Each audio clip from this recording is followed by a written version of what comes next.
Building the big top. Grant took the call badly, and I expected he would. I guess he felt like he'd been dropped off at the station and the train was rolling on without him. We'd fall out for a few years because of it. The spring and summer of '95 would be a very busy one for me.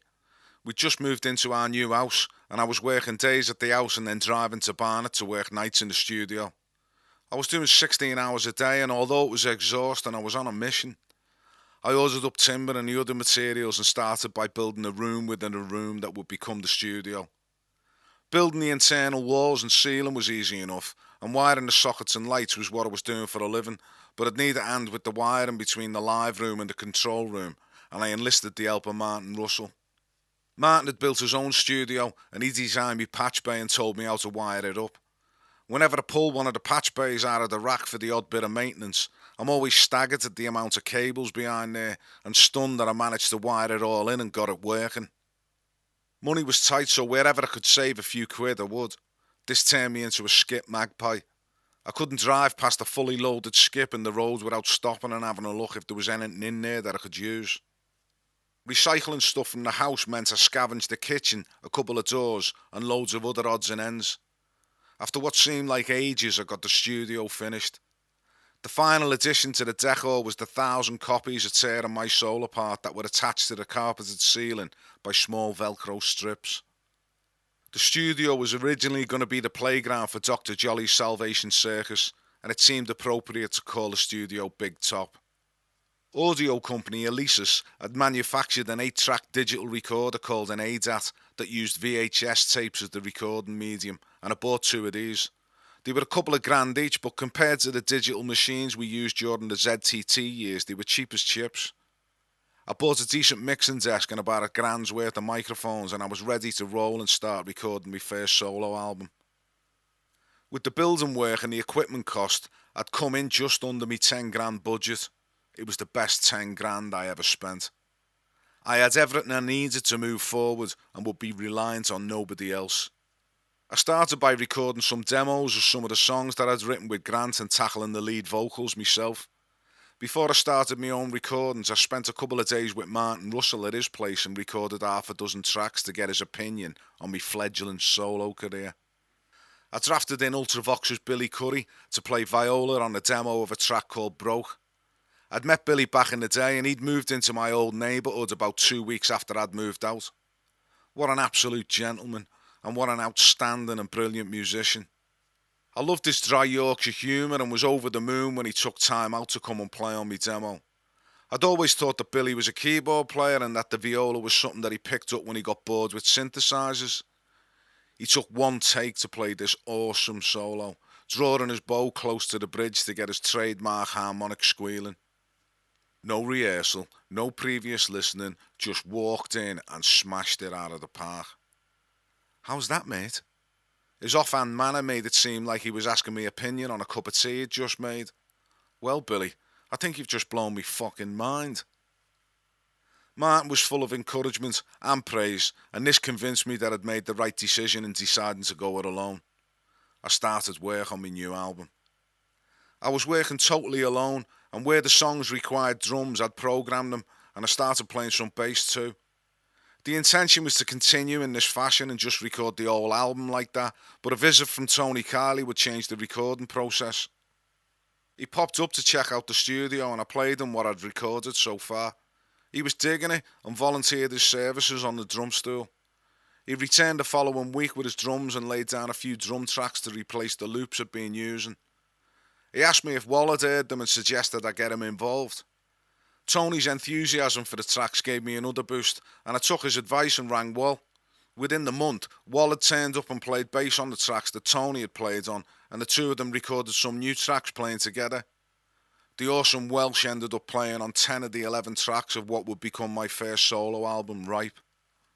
Having the two of them playing together was a bit of an eye-opener for me.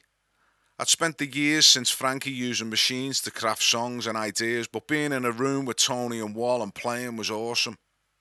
This was a first step in ditching the machines and writing songs using the traditional instruments. I'd still sketch out the track using the machines and then play the demo to the dynamic duo, and we'd rehearse it a few times and record it. Who cared if it sped up a little towards the end? I never heard anyone complain about John Bonham's timekeeping when he was speeding up at the end of Stairway to Heaven. On the suggestion of Tony and Wall, I sent some rough mixes to Darkest Wales to a friend of theirs called Nigel Hopkins. They told me he'd like the stuff and would probably want to get involved. Within a day or two, I got a call from Nige Nige, and my fantastic Welsh duo was now a trio. He turned up with an array of synths and an old Wurlitzer electric piano, and he spread his talent liberally all over the album.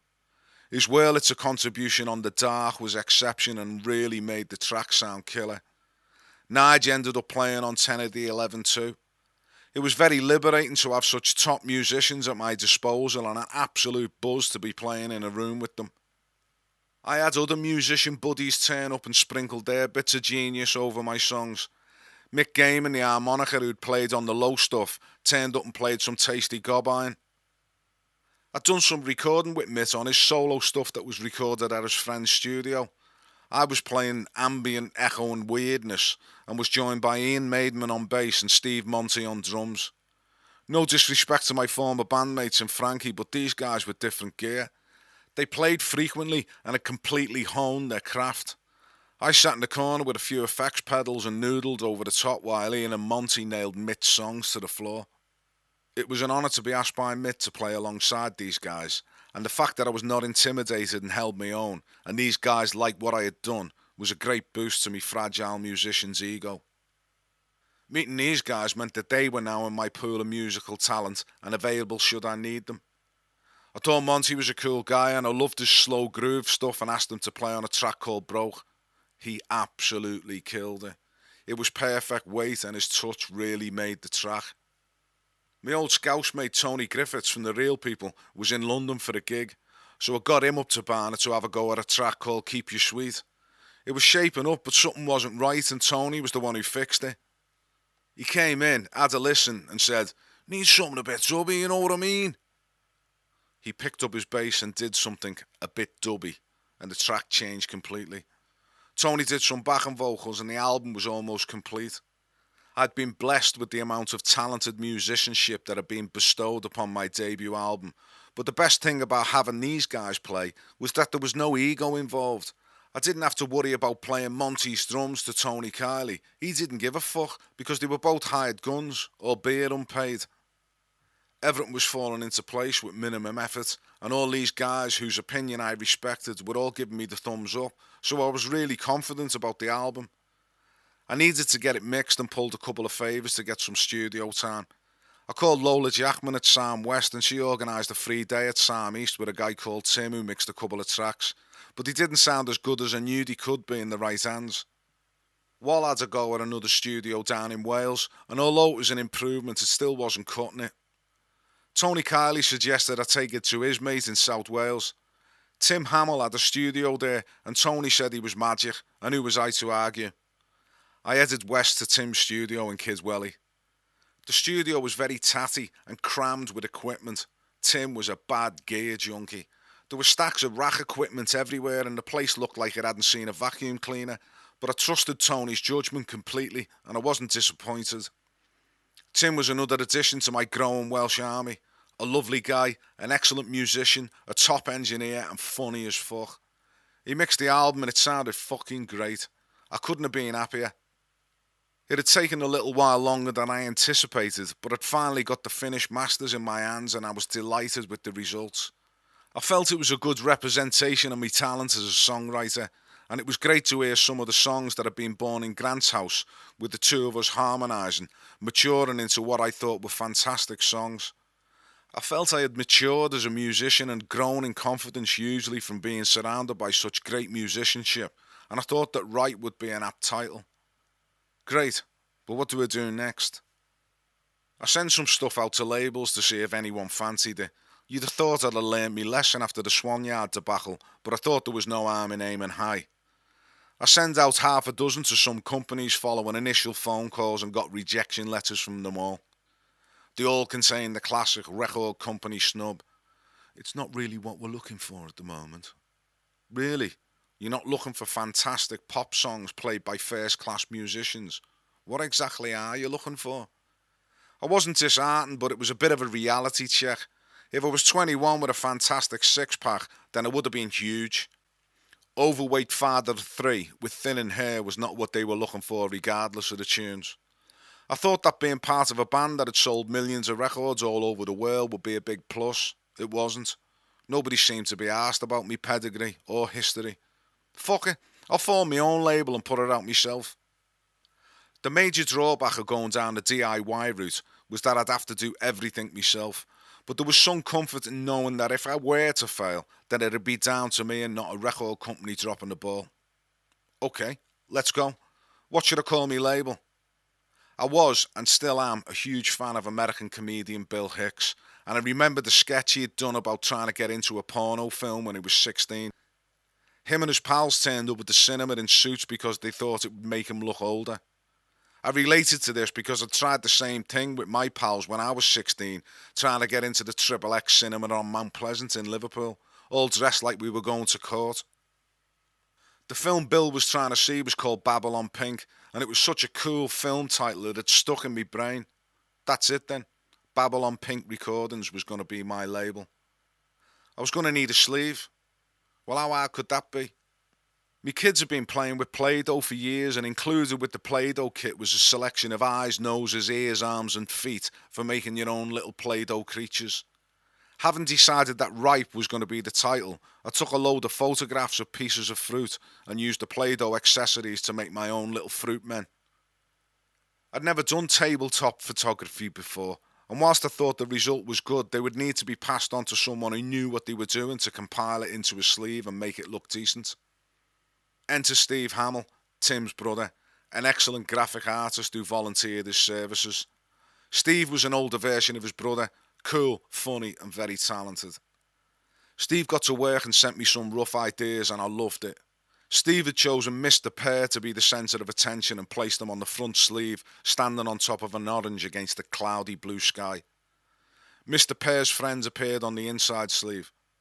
I wanted to have a picture of the guys who'd helped me make the album, to give them the credit they deserved, so I asked Steve to superimpose their heads onto an old photograph that I'd seen hanging on the wall of my friend Phil's house. The original photograph had featured Phil and the other members of his first band, Extroverts Unlimited, that had been taken in the 60s, and it had a real charm to it. It would be the only time I would collaborate with Steve, as he died a couple of years later from a skin-related cancer. He didn't smoke, didn't drink, and was fit as a butcher's dog. Life is definitely not fair, is it? I took the mixers to Martin Russell, who did the final mastering, which added another sonic 10% to Tim's work, and sent it off to be pressed. I couldn't have been happier when I went to collect the finished article a week later. I drove home with 1,000 copies in the boot, with one of them playing in the car. It looked great, it sounded fantastic. How could I fail? How naive was I? Making it was the easy part. Selling it, getting it out to people and letting the world know of its existence was where the real work would start. I sent out copies to Q and Mojo, and both of them reviewed it favourably. Although they went 5-star, the reviews meant that people would know it was there. Unfortunately, there was no mechanism in place for me to get it to the people who wanted it. In terms of exploiting music, the internet was relatively new. The MP3 format had not long arrived, and it was the early days of peer-to-peer file sharing. If I could sell via this new medium, I'd be completely independent. The album cost me $1,000 to manufacture, and if I could sell them for a tenner, I'd be making 10 times the money I'd be making if I was signed to a label. I'd need a website, and Steve Hamill volunteered his services and designed one for me. This was my window to the world. I went to see a couple of banks and asked them about setting myself up to handle internet purchases and got the outlines of their terms and conditions. TSB were pretty hilarious. I went to see one guy there and explained that I was a musician who wanted to sell my music via the World Wide Web. He looked at me like I'd just told him I was planning a Mars mission on a milk float and said, "There's too much fraud on the internet, we don't want to get involved." Quite ironic considering that they're trying to tell us all to bank online these days. Barclays were a little better. They could give me a box to take Visa transactions, but it would cost me £40 a month to have it. That meant I'd have to sell 4 a month just to break even, so I backed that idea and got in touch with Ped. I knew he'd been doing some online distribution and he agreed to take care of the credit card sales via the internet. A link was set up on my site and I was in business. Ped would mail me the address and I'd post it on. Within a day or two I got an order. Yes, this shit's gonna work. I wasn't bothered that they weren't flying out of my house in huge numbers because I thought this was a long game, and as long as it trickled out then that'd be good enough for me. I had to get the word out, so I got busy on the email and sent out a little biog to a load of radio stations and waited for some replies. Enough got back to me to make it worth organising a little tour. I got an invite to appear on a breakfast show in Chesterfield and they put me up in a hotel the night before so I could make the 8 a.m. call. It went well. I played a couple of tunes and then set off to cover 3 more stations on my way back to London. I was buzzing. The master plan was beginning to work, but I needed to get out gigging as I saw this as the best way of selling and making people aware of the album. The ideal situation would be getting the Welsh boys to back me, but they had bills to pay. Unfortunately, I couldn't afford to pay these guys with the sort of sums I was being offered to play. The problem lay with so-called promoters. Anyone who could convince a pub manager to turn over their back room was suddenly a music promoter and saw it as a way of getting money for nothing, or at least very little. Most decent venues were offering deals that were weighed very much in their favour. For the first 30 through the door paying £5 each, the artist would get £1. You get 50 people through the door and you get £2 per £5 entry. Get 29 people in the room and you get nothing. That's fair, isn't it? I'll do the maths for you. You get 30 people in and the promoter takes 150 quid and pays you 30. If the promoter gets 4 bands, all pulling 30 each, he's grossing 600 and paying out 120 to the bands. £50 to the sound guy would leave him with a profit of over £400. Not bad for a night's work, is it? So what promotion did he do to earn this tidy sum? He wrote me name in chalk on a blackboard in the street outside the venue and stood at the door collecting money. What did the band do to earn their money? They've spent hours on the phone trying to promote the show to their friends, probably taken at least half a day off work to make the 5 p.m. sound check, driven their equipment to the venue and paid for parking so they're out of pocket before they played a note. These days this practice is now totally commonplace throughout Britain and bands are paying to play. Competition for gigs is so fierce that it's now accepted by most bands that you will not see very much money should you be lucky enough to grab a slot at a prestige venue. I wonder if the Musicians' Union could help.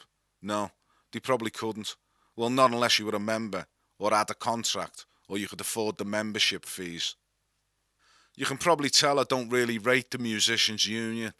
There are many reasons, but here is one. Grant was a member when he was a signed artist and enrolled in the union in 1985. His membership lapsed in 87 and he is asked to rejoin whilst at Swannyard in 1992. He applies again and they accept him, but he has to pay the subscription arrears for the duration of his lapsed membership.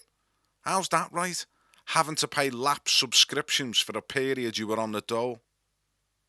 I would love to be a member of a union comprised of musicians, but I don't think that's the same as being a member of the Musicians' Union. I did a couple of shows with the Welsh boys for good promoters playing in Southampton, Liverpool and a festival in Pontardawy in South Wales, but it wasn't economically viable and I didn't have the shillings to finance it at a loss. The only option was to go and perform solo with an acoustic guitar, and that way I was getting a little exposure without bankrupting myself. I was a proper gigging musician again, driving to venues all over the country and doing solo spots and trying to sell my wares after the show. I spent 99 and 2000 promoting Ripe, but this wasn't the only product that was released with my name on it. ZTT had thought it was about time to wring out the Frankie sponge to see if any more money drained out. All the latest hotshot DJs are approached to remix Frankie's number ones. I think this was prompted by a guy who'd done a bootleg dance mix of The Power of Love that was doing well in the clubs. He was tracked and slapped by ZTT and they put it out themselves and followed it with remixes of Two Tribes and Relax. I don't know how much the remixes were paid, but I can guess that they were not cheap and I knew that we'd be footing the bill for any expenses. They followed these remixes with an album full of them called Maximum Joy. Did we get asked about our opinion about content, artwork, choice of DJ? No, not a single phone call or mail was sent to anyone in the band. ZTT had employed a Frankie fan called Ian Peel to help the promotion of the new product. He asked me if I'd be interested in helping out by doing a few interviews. Ian had done a review of Ripe and had been helpful towards me, but I had to decline his offer. It was nothing personal against him, but there was no way I was going to help ZTT line their pockets further, even if it meant my pockets would be a little emptier. Maybe I should have and used the opportunity to promote his solo stuff, but I couldn't bring myself to do it. I didn't know that my promotional campaign was about to hit a brick wall.